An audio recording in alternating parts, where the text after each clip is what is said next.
Pengertian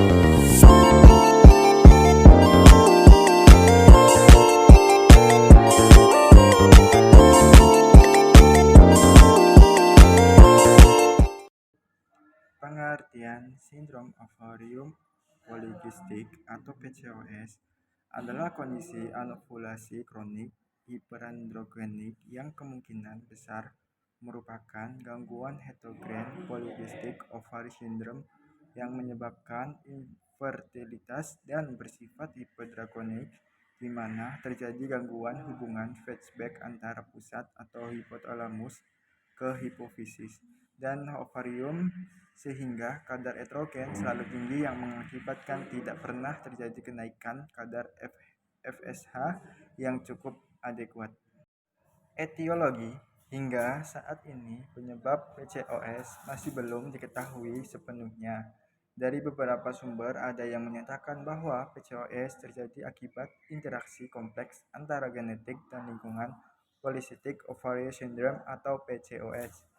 Secara umum terjadi karena tidak keseimbangan hormon pada proses folikulogenesis pada fase luteal atau FSH, merangsang perkembangan folikel dan pengambilan folikel imatur dari ovarium. Kemudian faktor-faktor dan penyebab. Yang pertama, faktor genetik. Terdapat kecenderungan PCOS untuk diturunkan dalam keluarga, menunjukkan adanya faktor genetik. Yang kedua, resistensi insulin. Sebagian besar wanita dengan PCOS mengalami resistensi insulin, di mana sel-sel tubuh tidak merespon insulin secara aktif. Yang ketiga, ketidakseimbangan hormon. PCOS dikaitkan dengan peningkatan kadar hormon androgen, terutama testosteron, dan penurunan kadar hormon progesteron yang diproduksi oleh ovarium. Kemudian ada pathway. Kemudian prevalensi. Sindrom ovarium polikistik atau SOPK atau polycystic ovarium syndrome. PCOS adalah gangguan hormonal yang paling umum pada wanita usia reproduksi di seluruh dunia. Kejadian SOPK bervariasi berdasarkan ras, mulai dari 1,8% hingga 15%. Pasangan infertil baru meningkat setiap tahun, dengan perkiraan 10% kasus infertilas. Prevalensi SOPK Indonesia mencapai 5-10%. SOPK merupakan salah satu penyebab infertilitas di Indonesia. Prevalensi SOPK pada remaja kurang lebih 11-26%.